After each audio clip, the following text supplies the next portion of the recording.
Catatan lain, Saudara, masih ada waktu sekitar kurang lebih 3 pekan bagi Anda wajib pajak pribadi untuk melaporkan surat pemberitahuan atau SPT tahunan pajak. Direktorat Jenderal Pajak menjadwalkan deadline laporan SPT wajib pajak pribadi pada 31 Maret, sementara untuk badan usaha pada 30 April 2023. DJP mencatat per 21 Februari, jumlah pelaporan SPT tahunan mencapai 4,29 juta atau tumbuh hampir 30%. Terbanyak didapat dari kontribusi pelaporan wajib pajak pribadi.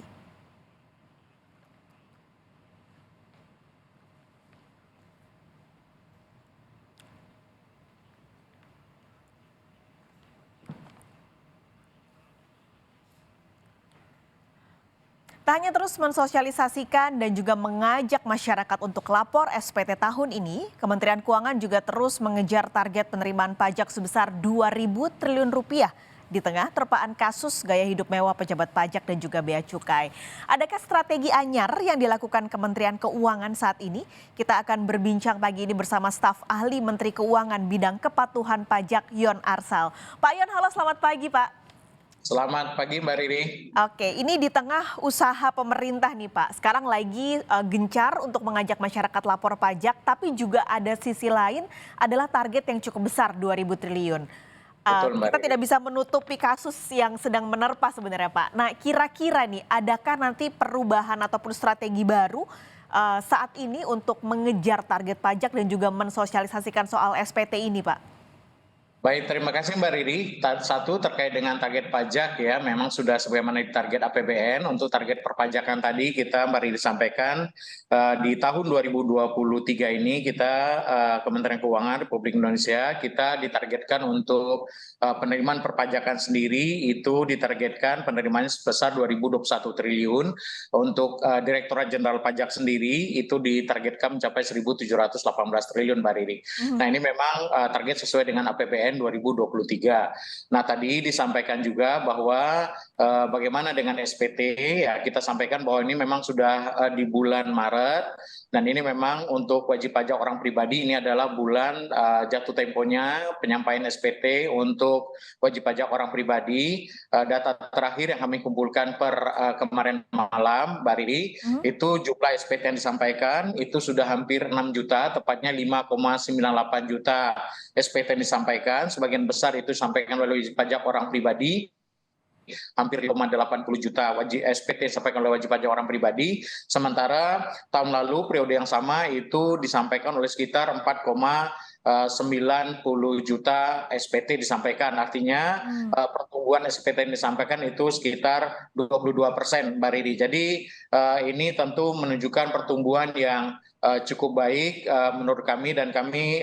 optimis tentunya dilihat dari pertumbuhan yang sangat baik ini kita optimis bahwa target-target baik dari segi pencapaian SPT tahun yang disampaikan ini mudah-mudahan pada tahun ini juga bisa mencapai target yang ditetapkan. Nah sekali lagi tentu kami mengucapkan terima kasih kepada wajib pajak yang sudah menyampaikan SPT tahunan tepat waktu dan kami juga tentunya menghimbau kepada para wajib pajak yang belum menyampaikan SPT tahunannya itu untuk segera menyampaikan SPT tahunan sebelum jatuh tempo. Begitu Mbak Riri.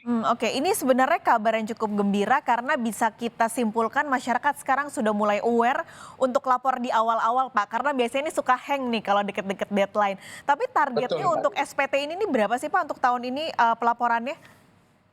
Kalau kita lihat dari wajib pajak yang wajib menyampaikan SPT Mbak Riri, dari jumlah wajib pajak yang kita miliki itu ada sekitar hampir 20 juta wajib pajak Pak, tepatnya 19,07 juta wajib pajak yang wajib menyampaikan SPT Mbak Riri. Jadi itu yang wajib menyampaikan SPT pada tahun ini. Begitu Mbak Riri, baik dari orang pribadi ataupun wajib pajak badan korporasi. Oke, selain SPT yang pada bulan ini akan jadi deadline untuk wajib pajak pribadi, kita sekarang bicara soal target pajak Pak. 2.000 triliun ini naik dari realisasi tahun lalu sekitar 5% ya Pak Yon.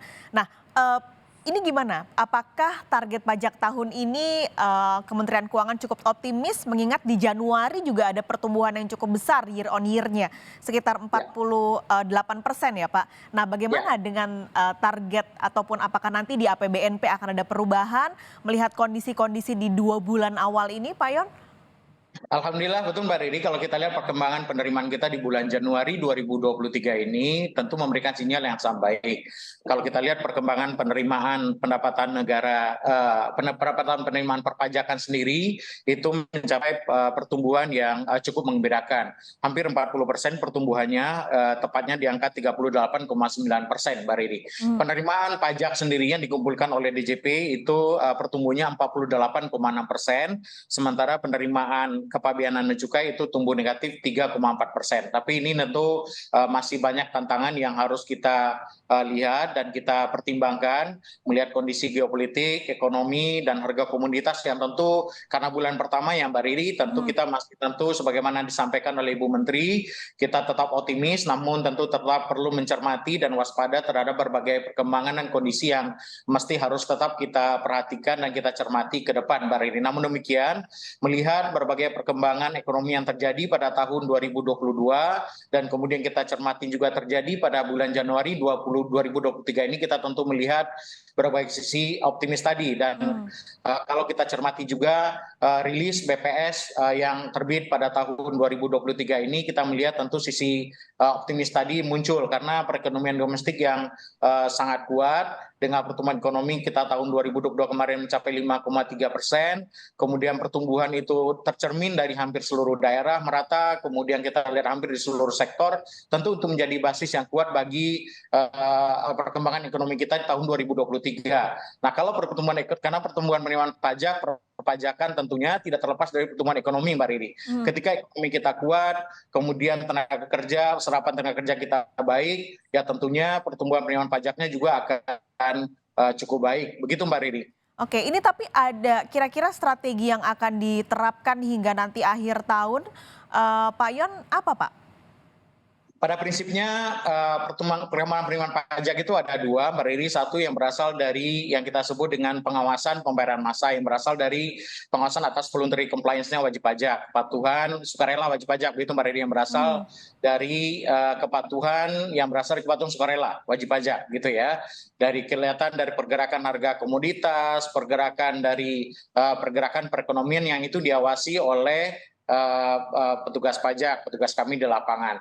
Yang kedua, yang itu berasal dari kepatuhan materi, itu berasal dari kegiatan pengawasan, berasal dari kegiatan pemeriksaan dan penegakan hukum. Nah, ini tentu kita akan lakukan melihat kepada perkembangan yang muncul di lapangan, mana yang sektor-sektor yang dominan, yang potensial, yang kira-kira ada tax gap, yang kira-kira menurut kita ada perkembangan ekonomi yang muncul, tapi kemudian ada ketidakpatuhan di sana, dan itu yang kemudian kita akan prioritaskan untuk digali potensi lebih lanjut.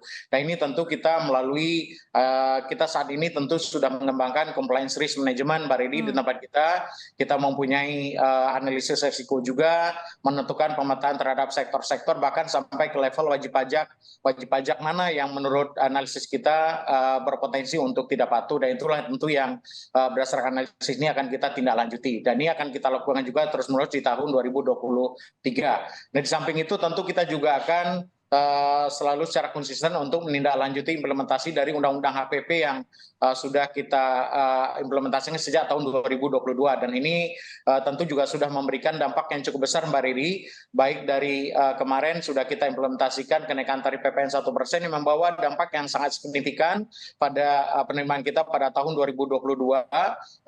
Dapat kami laporkan tahun kemarin kita sudah memberikan dampak penerimaan yang hampir kurang lebih sekitar 60 triliun penaikan tarif PPN 1%, dan alhamdulillah dampak inflasinya juga tidak terlalu signifikan ya, sesuai dengan kajian kita di awal pada waktu itu. Hmm. Dan ini tentu kita akan teruskan dan kita cermati terus-menerus. Kemudian juga beberapa implementasi dari perpajakan terhadap misalnya PMSE, pedagang melalui saluran elektronik, kripto dan sebagainya juga tentu akan kita terus kembangkan. Demikian Mbak Riri.